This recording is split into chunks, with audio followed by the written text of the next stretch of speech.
This is Jill Pack with the Seasons of Joy podcast. This is episode number 151, entitled Divine Design, the 90-second reset button.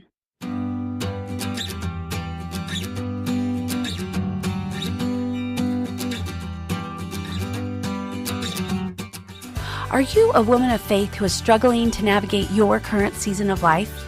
Do you feel like life is just happening to you instead of for you? My name is Jill Pack, and I'm a certified faith-based life coach and a member of the Church of Jesus Christ of Latter-day Saints. I want you to know that no matter your season or your circumstance, it is possible to create a more joyful life, and I would love to show you how. Are you ready? Let's go.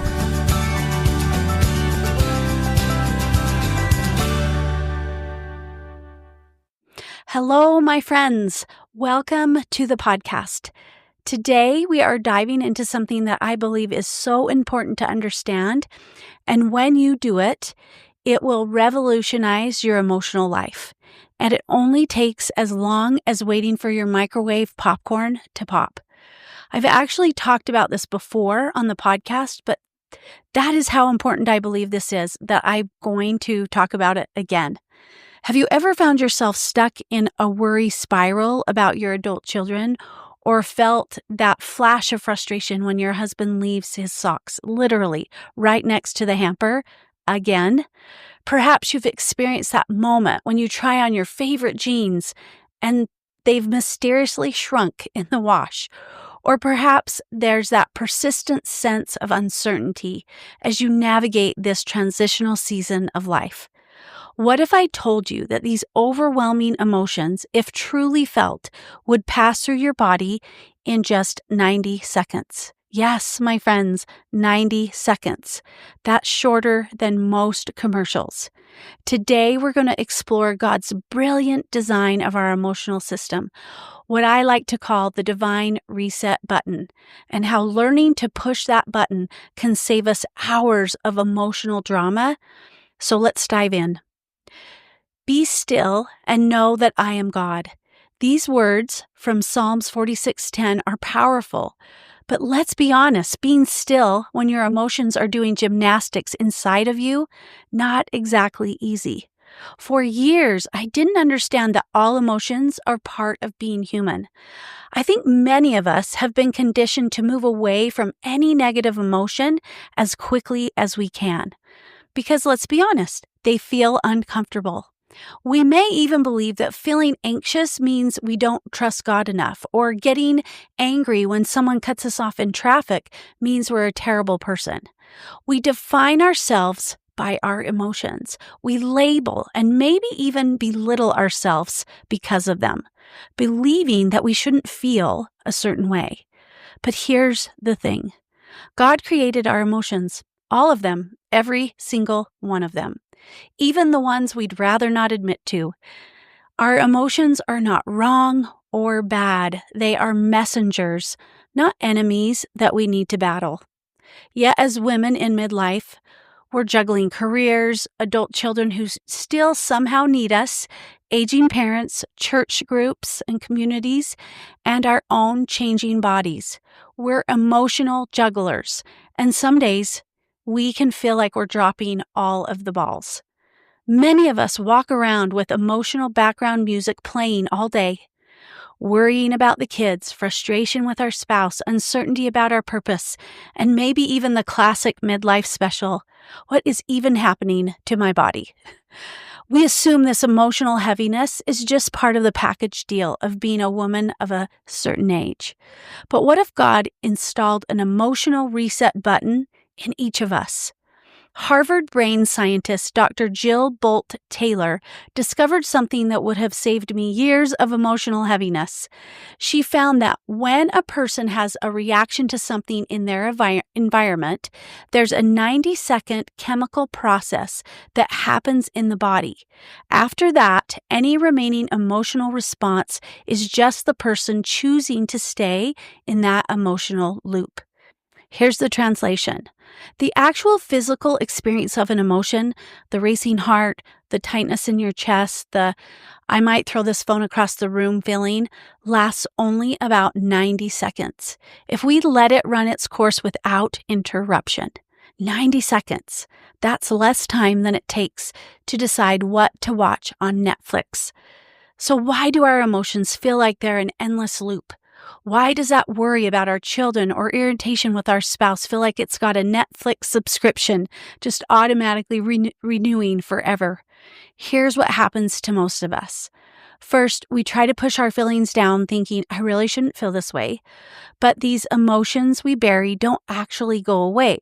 They're still there, waiting, and they have a way of surfacing at the most inconvenient moments, like when we're with other people. So we pretend that we're fine, and we try to sound like we have it all together. Or second, this is one that I have used often. We get lost in the story. We might be thinking, I'm so worried because my daughter hasn't called in days. And what if she's in trouble? Or remember that time when she didn't call and before we know it, we are imagining the worst case scenario and we're no longer feeling that original emotion. We're directing, producing, and starring in our own emotional story. When Dr. Taylor says any remaining emotional response is just the person choosing to stay in that emotional loop, she means it's our thoughts that keep the emotional washing machine spinning, not the actual emotion itself. So picture this. You're at a lunch with some friends.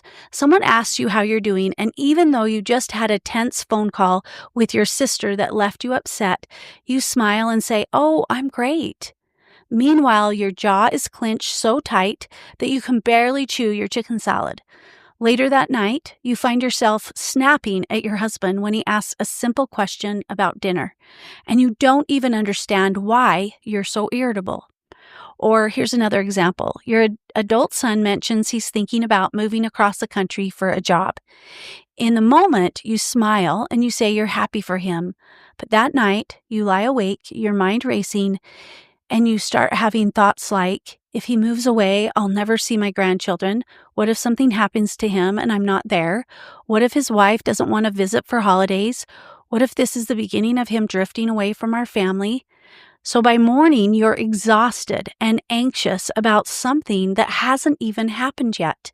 And the simple feeling of sadness because of your thinking, I'll miss my son, has transformed into a full-blown catastrophic event in your mind.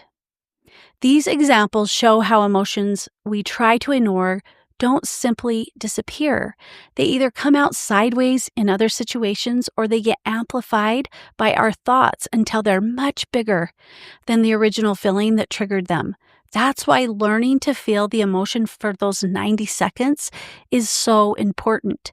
It keeps both of these unhelpful patterns from taking over. Scripture tells us that Jesus experienced the full range of human emotions. He wept, he felt anger, he experienced joy, and in the Garden of Gethsemane, he felt such intense anguish that he sweated drops of blood. Jesus didn't deny his emotions. He moved through them while remaining connected to his Father. So what would it look like for us as women of faith in the midlife to honor our emotions as Jesus did? Let me walk you through a practice that might change your relationship with those difficult moments. When something happens that triggers those strong feelings, news about a family member's health, conflict with a spouse, uncertainty about the future, first notice the physical sensations in your body. Like, my stomach's in knots, my shoulders are tight, my breathing is shallow. And next you're going to name the emotion, if you can. I'm feeling worried right now. I'm feeling disappointed. I'm feeling uncertain. And then you're going to open up to this experience and you're going to observe yourself feeling the sadness, the disappointment, or uncertainty, or whatever the emotion is. And you're just going to give yourself space for this experience. You're going to get curious about the sensations. Where do you feel that emotion in your body? What does it feel like? Then feel your feet on the ground, take a breath, and perhaps whisper this simple prayer. Lord, be with me as I feel this. I know I'm feeling this because of something I'm thinking right now, and that's okay. And then, if you want to, move your body. Shake it out. Take a walk around your kitchen. Raise your hands in the air. Stretch. Our bodies and spirits are connected, and movement helps emotions flow through us rather than getting stuck.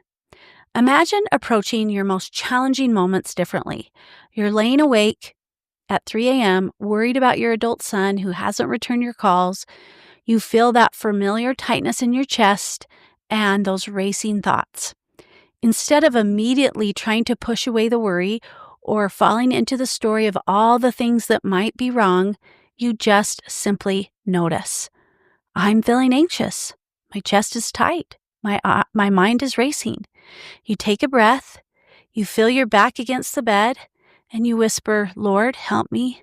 I'm feeling worried right now because of something I'm thinking. And then perhaps you even get up and you stretch and walk around your bedroom a few times. The emotion moves through you in about 90 seconds. It doesn't mean the situation is resolved. Your son hasn't called back yet, but you're no longer caught in this emotional storm. You're present, you're clearer, more able to hear God's still small voice. In Psalms 139, David writes that we are fearfully and wonderfully made. Part of that wonderful design is our emotional system, a system meant to move and flow, not to stay stuck. As women in midlife, we've accumulated wisdom through decades of life experience. We've weathered storms and celebrated joys. We've developed spiritual practices that sustain us. Yet many of us still struggle with allowing ourselves to fully feel our emotions. When I suggest to women that they might simply allow themselves to feel their difficult emotions, they often don't understand what I mean. And they are usually worried that if they allow themselves to fully feel their emotions, they may never be able to climb out of them. But that's because we're thinking about the emotion rather than experiencing it physically. And because we've never practiced letting emotions move through us in a healthy, God-honoring way. 90 seconds. That's all it takes for our physiological response to run its course if we don't interrupt it with judgment or get lost in the story. Of course, this takes practice. Years of emotional habits or patterns don't change overnight, but even becoming aware that there's another way to experience our emotions can be revolutionary for women who have spent decades trying to be strong for everyone else. Before I close today, I want to clarify something very important here. This is not about denying difficult circumstances or pretending that everything's fine when it isn't. It's not about forcing a positive attitude when you're hurting. It's quite the opposite.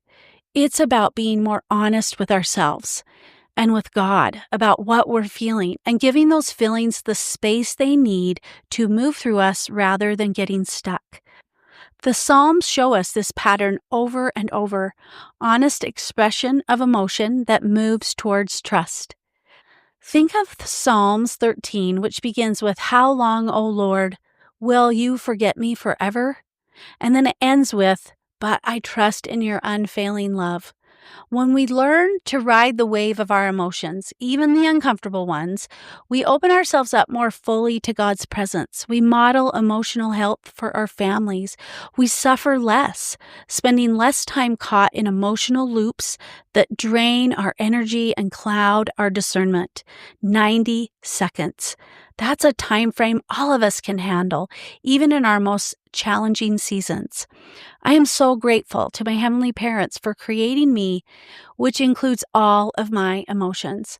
As I have learned to process them, they have brought a richness to my life. I am grateful for the wisdom of my body and the movement of my feelings.